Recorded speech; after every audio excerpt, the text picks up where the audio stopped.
Hey, it's Eric G. Around the House is sponsored by Baldwin Hardware. For 75 years, Baldwin Hardware has been known for its first-class quality and craftsmanship in door and cabinetry hardware. As an alumnus of the Baldwin Hardware Design Council, I can say I have seen the details and quality from design to the finished product. If you're looking for a new style and old-world craftsmanship, I can tell you there is only one Baldwin Hardware. Check out what would look great in your home at baldwinhardware.com.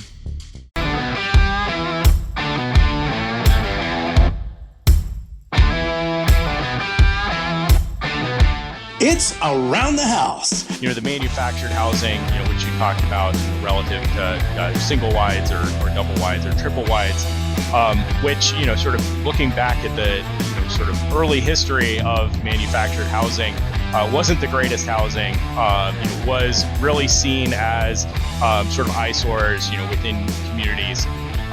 We're seeing, sort of a better approach to manufactured housing, through the HUD code regulations. But we're also seeing the growth in modular construction, which is, constructed in a factory, but meets the requirements of the local code, in most cases, a variation of the International Residential Code. When it comes to remodeling and renovating your home, there is a lot to know, but we've got you covered. This is Around the House. Welcome to the Around the House show. This is where we have a great time talking innovation around your home every single week. Thanks for joining us. I've got a great guest today, Ryan Colker, Vice President of Innovation at the International Codes Council. Welcome to Around the House. Thanks so much. Pleasure to be here. It is great to have you on here, man. And you just had a great conversation here at the World Modular Annual Convention and Trade Show. And this is an interesting topic because I look at things and we have this big, huge push now from tiny houses to shipping containers. It is a game changer in the world of construction, and somebody's got to get their arms around it. And it sounds like you guys are working on that. Yeah, absolutely. There is a lot of opportunity in this space, but also a lot of questions. So the more we can sort of help to address them, the more opportunities we have to get affordable and great housing out there. It's been such a challenge here. I live in the Pacific Northwest in Portland, Oregon, and they've been trying to come up with ways for, we've got a massive problem here with affordable housing. And it's tough because, of course, we have to have places that are safe for people to live in, but we've also got to find up new innovative ways to make it work. And sometimes building codes, I wouldn't say get in the way of it, but it makes it a little bit harder. But many times it's for the right reasons. Yeah, I think there's probably a combination of different things that create some challenges. I think, building codes can certainly be a piece of it, but also significant challenges around zoning codes and location of housing, a little bit of NIMBYism and those sorts of things as well. So, many different pieces that sort of add to the challenging equation. So what are some of the biggest challenges that you're running into out there that you see with this that were hot, topics of discussion for you guys? Because I know what you guys are trying to do, and we're trying to be as inclusive as possible. But, there's challenges, especially when you get into shipping containers and things like that, where it's one thing to build with a new shipping container, and then you've got to make it be able to fit into a residential type situation.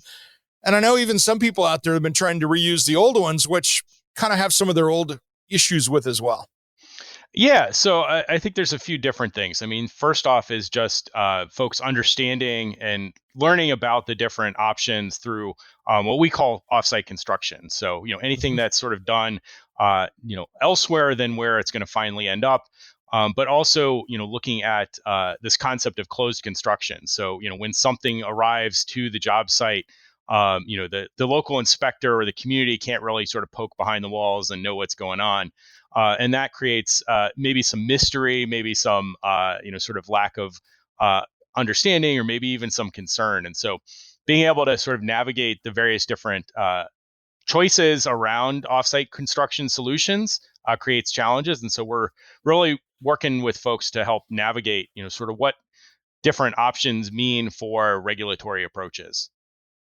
Yeah, it's interesting. I mean, when you look at, the modular home community out there, they've been doing that for decades and decades, where you're putting in the single wide, double wide, triple wide. And, some states deal with that very strangely. Like up in Washington state, for instance, you have a title for a trailer basically that goes onto a lot unless you put it onto a foundation. And it's fascinating how those different worlds works. And I think, to be honest, I think the future is going to be in a modular home construction because you can just build it safer, more efficiently, and more cost effectively in a building that's, creates a healthier home while you're doing it. So I get this, but that's the problem is when you've got a building inspector maybe that's looking at it going, well, there's drywall up, but I couldn't look at how the wire was stapled or something like that.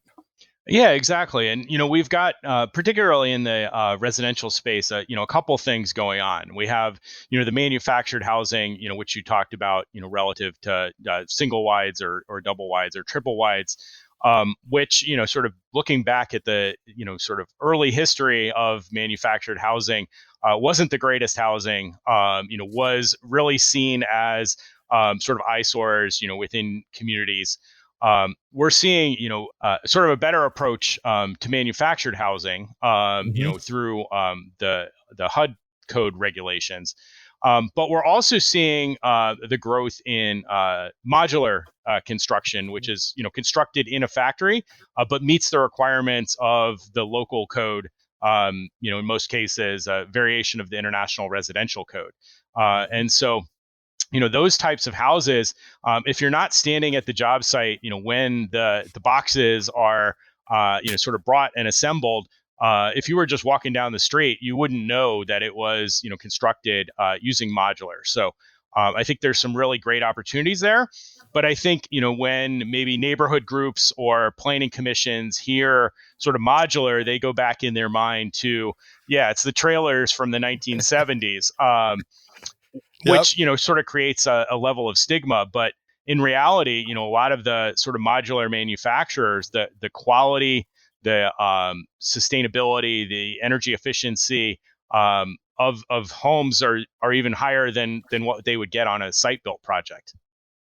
Yeah, I mean, I look at homes building in my area right now, and we're in the springtime here, so we have days of rain, and I'm watching $1 million house being built up the street that has plywood on the outside of it. And it's black because of the mold and mildew growing on the outside of that. And if that would have been a modular constructed house, that wouldn't exist. And in a week, the builder's going to be wrapping that with house wrap. It's all attached on the inside. I've watched dumpsters of material, of cut ends of material get hauled off. I mean, there's a million reasons why it is so much better to build these things inside and more efficient, because if they have a 13-foot run, they can get 13-foot lumber. Yeah, exactly. And I think the other key issue is workforce availability. We hear from builders that they can't get the trades in. And if you're building in a factory, you don't have to deal with those weather issues. You don't need to climb up onto the roof. Everything is a 6-foot ladder or less in the factory. And so you can think about attracting, new people into the construction workforce that, wouldn't want to be outside in the rain, snow, and those sorts of things. So I think it really presents another opportunity in that space as well. I don't know of a roofer out there wouldn't rather be inside of a 70-degree building on an August day, putting roofing materials up on a roof versus out in the middle of the summer someplace. Exactly. And, that's the smart thing, but I see where you guys are trying to go in modernizing building codes so that these things get addressed fairly, I guess would be probably the word for it. Yeah, absolutely. I mean, if you think about sort of the genesis of the building codes themselves, I mean, they were written for a site-built world. And if you're, sort of then constructing in a factory, the sort of traditional inspection process of, an inspector could show up at a home site, every day if they really wanted to and sort of understand what's going on behind the walls. But if, now in a modular construction project, a full module with, the walls enclosed shows up at a job site, the local inspector, doesn't really know sort of what's happening. And so, then you got to shift the sort of inspection process back into the factory. And so we've been working on standards to help support that process and really allow for confidence of, the local code official that, there was a robust process happening, in the factory. And that's key. I mean, I've had my own struggles on my own projects in the same city with two different inspectors, right? Where one guy's quoting something, one guy's think he's quoting the other, and you get the standoff between two different inspectors. It's got to be tough when you've got a third party out there. And I see why you guys are doing that. It makes a lot of sense. Yeah, and the more we can provide consistency, the better, and particularly in the offsite construction space. I mean, if you're dealing with a factory that may be providing products for multiple different states, if there are multiple different sort of regulatory structures, that cuts into the efficiency that the offsite construction process provides. So the more we can make those consistent, the better off, and the more we can capture the benefits of offsite. Yeah, are there different challenges when, it's one thing to have a modular home being built, but I know that in this container home craze that's out there as well, that's a whole different thing, because you're literally taking a steel box that was meant to be shipped worldwide with materials in it and trying to make a residential structure out of it. And at times it seems like that can be the wild, wild west out there. Yeah, no, absolutely. And so that was actually one of the first areas where we recognized the need to support some consistency and some guidance around offsite construction. And so we initially developed Guideline 5 for the use of, and this is a long one, the use of intermodal shipping containers as buildings and building components. There we go. You couldn't make that really any shorter to address it, though. I know, right? So, we really wanted to provide some guidance to local code officials, to builders on, how to effectively use shipping containers and, assure that they're providing the level of safety required. And so since that guideline, we've actually incorporated language into the International Building Code, specifically on how to use shipping containers. And then, we've also done we have a ICC evaluation service, which looks at new and innovative products to determine, whether they're compliant with the code and provide basically a report that says so. So they've developed some resources around shipping containers as well, again, to provide that level of confidence that, the folks that are using those shipping containers, know what they're doing. There are some standards that, they're using to sort of determine the safety and efficiency and all of those things. Yeah, that's good. And I've had some discussions with shipping container people, because at first I was like, hey, I'm really concerned about using shipping containers. I don't want the lawn and garden chemicals in a shipping container to be used in the construction of my house. And now I'm hearing from a lot of the shipping container people, oh, we're either using first use or brand new ones, which that's an interesting concept of, okay, what was in that container before I build it into a residential structure?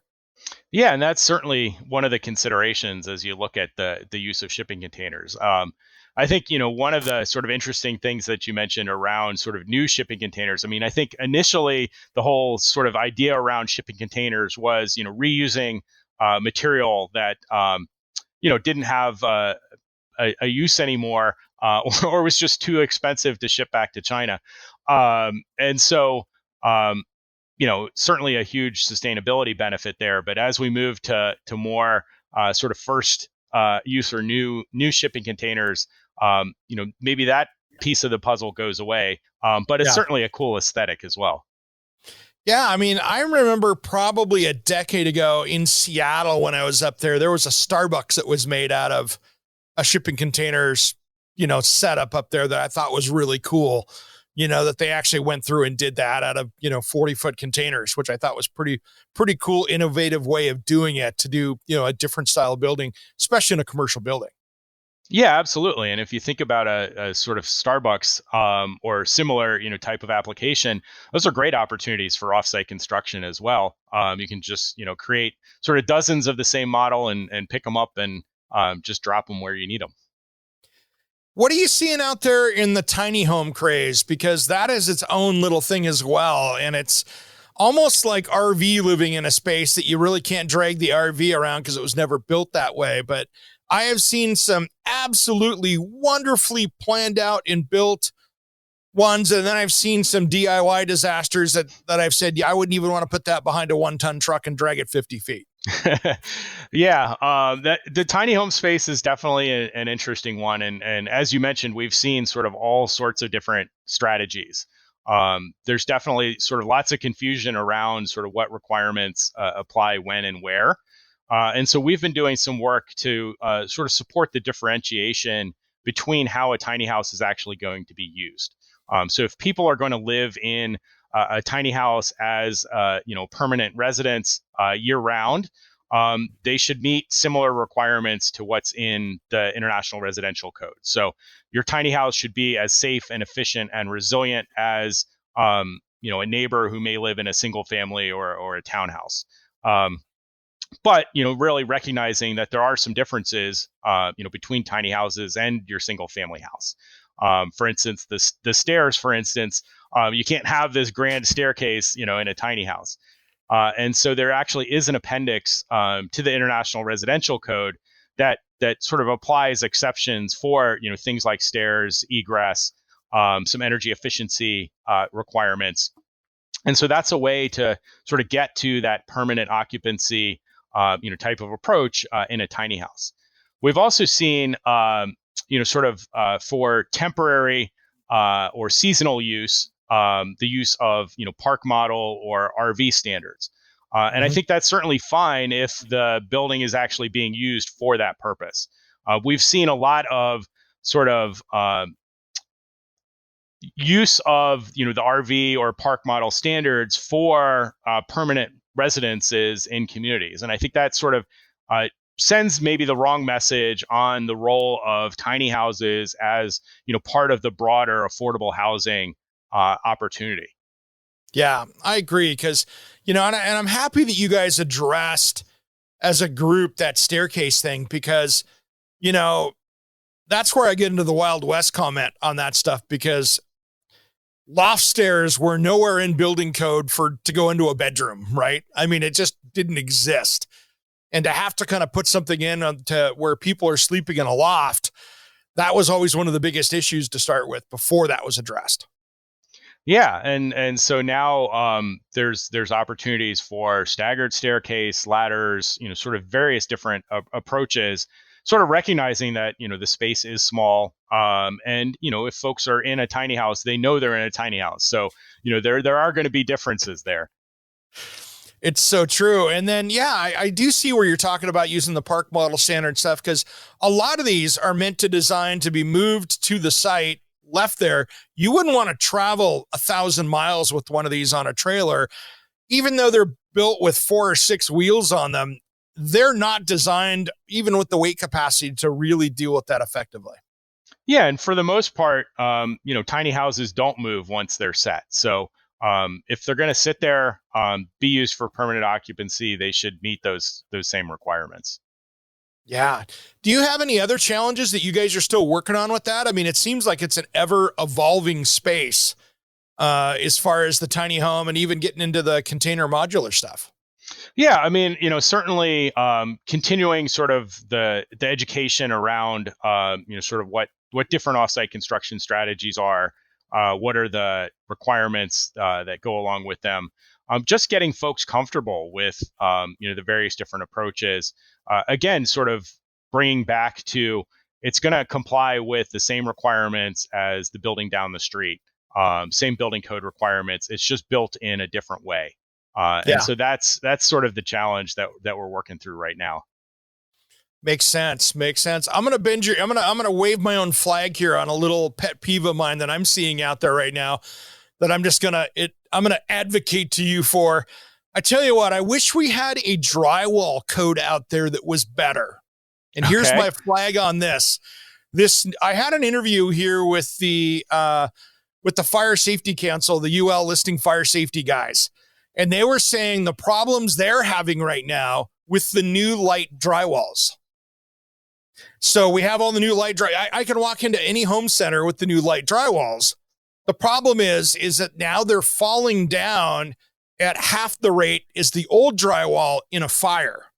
So they're reducing their fire safety that they had. If they have a fire when they do their fire testing, if they haven't doubled the screws up when they did it, the ceilings fall down at 50% of the rate that they did with the standard drywall.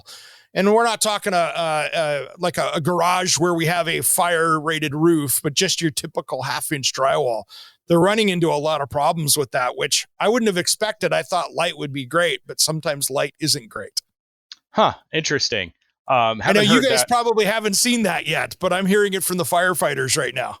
Yeah, no, haven't heard that. But yeah, I mean, I think one of the great things about the code development process is that, anyone can propose changes, to the codes. And so if folks are seeing those sorts of issues that need to be addressed, submit a code change proposal. And we may see that in a future edition of the code to address, just those sorts of issues.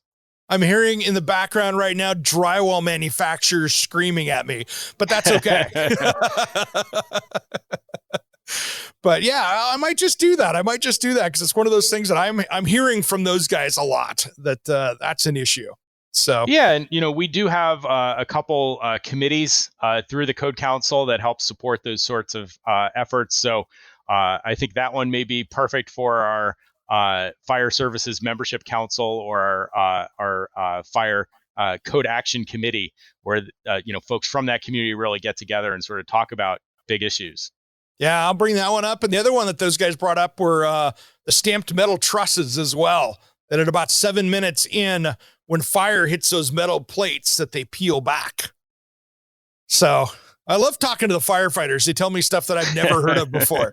So, but and that's the thing though, with this stuff, it is such an amazing, when you're looking at building construction and what you guys are trying to do out there to make better built, safer homes that people can live in, and really when people have a house built, or whether it's a modular or a tiny house or anything else, you guys are just trying to make sure that it's something that's going to be sustainable for them and it's going to be safe for them. And that's why, how many builders and homeowners go, oh, those darn building codes, they're there for a reason. Yeah, no, absolutely. And I think, one of the sort of key things, about the codes themselves is, I think folks do sort of have this in the back of their head that, my local community is protecting me from whatever hazard or, those sorts of things. But in reality, if you sort of look at the map of the U.S. and where codes are adopted, only about a third of communities have hazard resilient codes in place. And so, 2/3 of the country has older codes or even no codes at all. So FEMA recently did a study looking at sort of where construction is happening versus sort of where codes are adopted, and where we're seeing 30% of the construction activity in the U.S. occurring. There are either no codes or codes that predate 2000. So, yeah, I think folks are sort of missing that disconnect. But sort of thinking that their local governments, have them safe. Yeah, and it's so true. I deal with, our national audience here, and I'll have somebody that goes, hey, I just bought a brand new home and my kitchen vent hood is recirculating and it's not meant, I don't have to have, as long as I have a window in the kitchen. There are so many old codes from like the 80s and 90s out there in certain neighborhoods and communities or states, depending on who's monitoring that are just well out of date. And it's unfortunately up to that local jurisdiction to make sure, or state, depending on how they do it, to make sure that they update that stuff. And you're right, there's stuff out there that's 20 plus years old that they should have updated because the rest of the world has moved on, but they're hanging back. Yeah, absolutely. And when we start to talk about sort of new technologies or even some of the challenges that you brought up, the code development process can capture those pretty quickly. But if the locals, state and local governments, aren't updating to those codes, then those benefits are not provided, to those communities. I think one great example is carbon monoxide sensors, which I think came into the code sort of initially in 2015. But if a community is on, sort of a earlier edition of the code, they may not even be required to install carbon monoxide sensors. Which I think most folks would recognize as a key benefit to safety. No question. And I mean, and you get into so many other things with, you think of how technology has come on building envelopes on the outside of the building now where, it was a house wrap in tar paper. And now we've got rain screens and we've got all these different things going on there, to plumbing systems and electrical stuff now and new ways of heating and cooling. I really hope that, the audience out there really make sure that they're paying attention to this stuff, because a lot of these new codes can actually save them money and save some hassles and save some lives if they just adopt it and make sure that it's kept up to date. Yeah, absolutely. And I think there's also, maybe opportunities for home builders as well. Even if your sort of local community hasn't adopted the latest code, being able to say to your customers that, I build to, the latest best practices, even if the broader community doesn't, that's, really a potential selling point. Folks are certainly interested in, the safety of their family, low utility bills, sort of all of those issues. So I think that could be a key differentiator as well. Yeah, I'm in Oregon here, so I'm very familiar with our building code. It was fascinating last year going down to Florida and working with a bunch of builders down there, and then looking at what they require because of their, weather-related, hurricane codes and stuff like that. And a lot of that stuff made a lot of sense. And I also looked at it and went, man, why aren't they doing this in like tornado areas? You've got wind. Why aren't you putting in some of this stuff when you're building a new house in the Midwest, for instance? Yeah, and tornadoes has actually been an interesting one. We haven't really had in the past tornado-specific provisions in the code, just because we didn't really understand sort of the dynamics of tornadoes. And so there were sort of general wind-related provisions, but not specific tornado provisions. And so what we'll actually see in the 2024 edition of the codes is specific language to help address tornadoes, which really came out of research from the Joplin tornadoes. And so again, it's sort of another reason why up-to-date codes are really important, because we're able to capture that new knowledge, that new research, and bring that into American homes. It's funny, and I love old homes, and so I need to preface that before I start. But I'm on a lot of different social media groups, and there's some of the old home sites that I love to be on. But there'll be a tornado go through, and you'll see this house that has been completely blown off the foundation and is in the middle of a 3-lane, 4-lane street. And they're like, look how good that thing held up. And I went, that thing wasn't tied off to the foundation. It's in the middle of the road. Right. So you still need to take care of that and demolish it. So, so it doesn't matter if it didn't collect it slid off the foundation. There's so many things like that with the older homes that even though that they were built solid. Yes, they had great craftspeople, but our building code has stepped up. At least in my area, it was probably the 70s to early 80s where we decided, hey, it's probably good to bolt things down. Yes, that's always a good idea. So it's just fascinating how that stuff goes. But I agree. If people could kind of rally around their local building departments or state stuff to get that going, I think it would be healthier for everyone. Yeah, absolutely.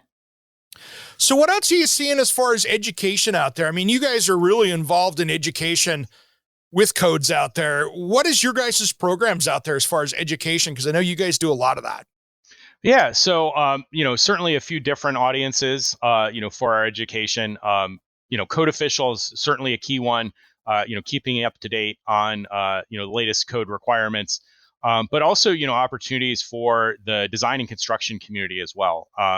We have a pretty good program to support contractor education, again, around, codes, standards, criteria, those sorts of things, and really helping to provide education, for the broader industry. And so, we have education courses, but we also have certifications for particular areas, of the code. So, folks can sort of show their knowledge and sort of, again, provide that differentiation, within sort of the broader industry. Yeah. Yeah, that's important. I mean, it's one of those things I think with builders out there, they are so focused on getting maybe a house built or a development built or a remodel done or whatever, that better understanding I think is really key for them. And I think it'll actually help them through the process if they take some of those courses, because now when they're walking through the house before they even call an inspection, they understand why that's there.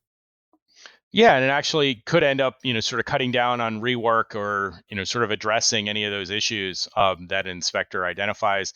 And ultimately, sort of it brings up the entire industry to address, some of those challenges that may occur, within communities where, from house to house within a development, you may see, the same sort of problem, popping up.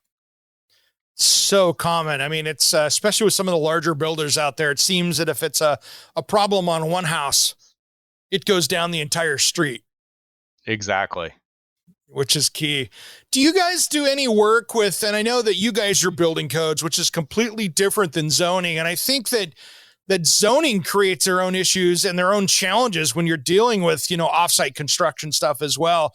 Are you guys just purely in the code lane, or do you guys actually get over into working with some of these other people on zoning as well? Or is that just a whole other ballgame?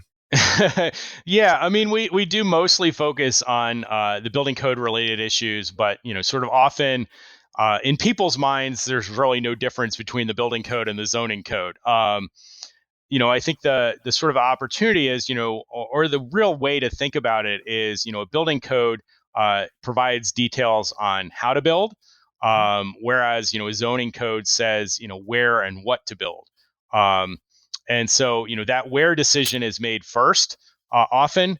And so, the code sort of deals with whatever potential sort of hazards are associated, with that where. And so, we do get into, some of those conversations, I think, particularly on the offsite construction side. As I mentioned previously, folks are sort of carving out maybe, disallowing sort of offsite construction generally, within communities because of sort of previous stigma with, particular offsite products. And so maybe dealing with, sort of a little bit of that. We also see some communities that sort of take advantage of the building code to bring in maybe some, sort of more expensive or things that could potentially exclude folks, from the market. So, things like sort of requirement of, brick on the front of, all houses within a community, or, something like that. Or, they all need to have a garage, or, something like that. Yep. So there is, a little bit of that crossover. But yeah, I mean, I think there's certainly a lot more work to be done on sort of helping address that differentiation. I think the other thing that we've seen, which also helps provide maybe some crossover, is the expansion of ADUs, or accessory dwelling units. Right. So that's a huge thing for people trying to keep the mother-in-law out of the retirement home or whatever, right? Out of the retirement home, but not in your home, right? Exactly. Yeah. So, I mean, that's another huge opportunity for offsite construction, but also sort of, mired a little bit in zoning conversations as well. Yeah, that's a tough one. And some communities do a great job of grabbing it because they're trying to get a little more density out of places where they can go, okay, there's room in the lot to do that.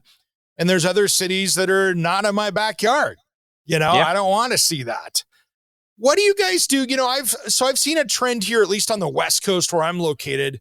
The cities are now trying to build up these, kind of homeless or houseless villages where it's like the mini modular home where it's basically a room with a heat source and an egress window, and there's a trailer of bathrooms. Is that something that you guys get involved, or is that still considered more of a mobile type situation? Yeah, those are generally sort of seen as temporary. They're from what I've seen, they're usually sort of excluded from the building code requirements of the broader community.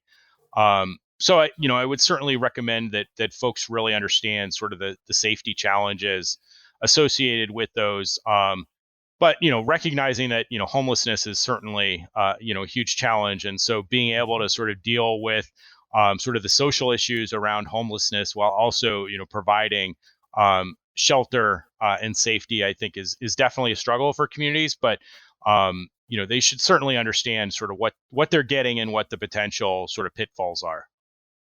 Yeah, I saw those. I mean, it's a great. The ones I've seen here that I've seen on our local news is they've got like a almost an RV panelized, construction, almost like what you'd see a cargo trailer made out of, with some kind of foam in it, and then a little wall heater and metal steps to go up to it with of course offsite bathrooms. But I think it's better. It's better than safer than a tent. But at the same point, yeah, I see where you're going, where that would be more of a temporary and a mobile situation. Yeah. So what else are you seeing out there? Are new products bringing new challenges to you guys? I mean, it seems like there's a new building product coming out the door every single day. Is that something that you guys are dealing with a lot in the international code like that?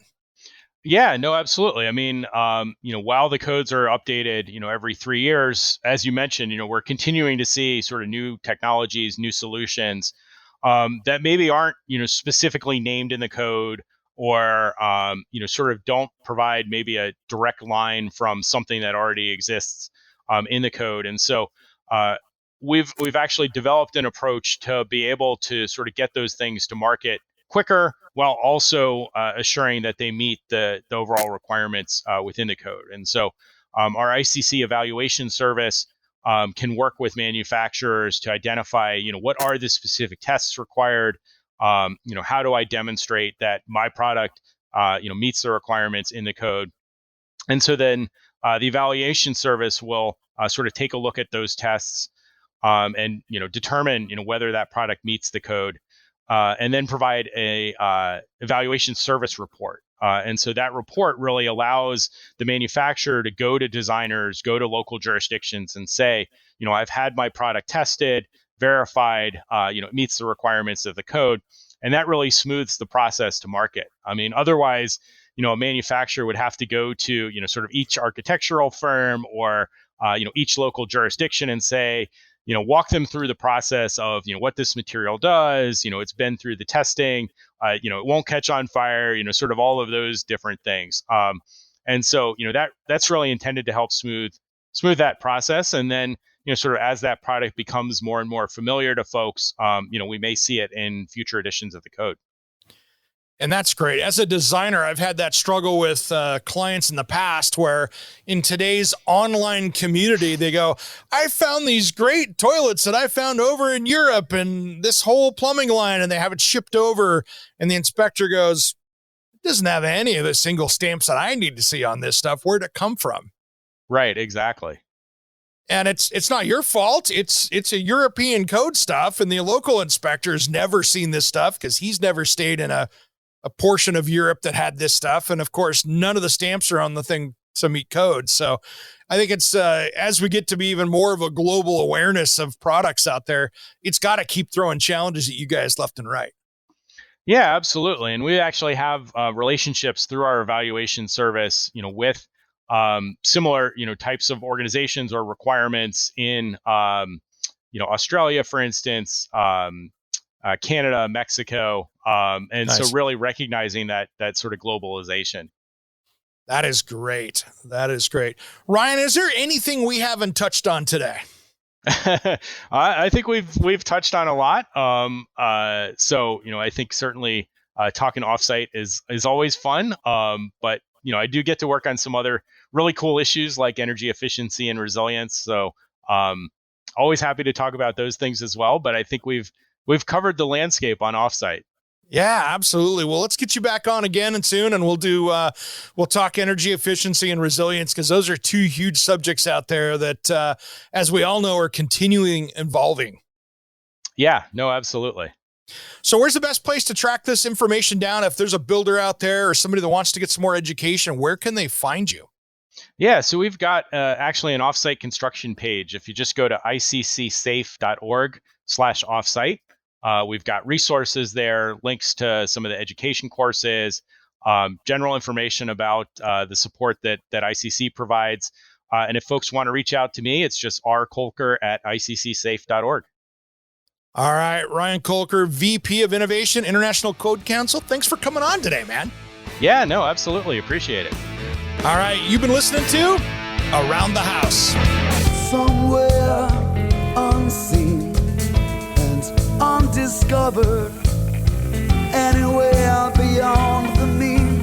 Life is a love song, let's be lovers. We're all over the radio. Take my hand, I know where to go. All over the radio with you. Hey, it's Eric G. from Around the House. Are you planning a decking or siding project this year?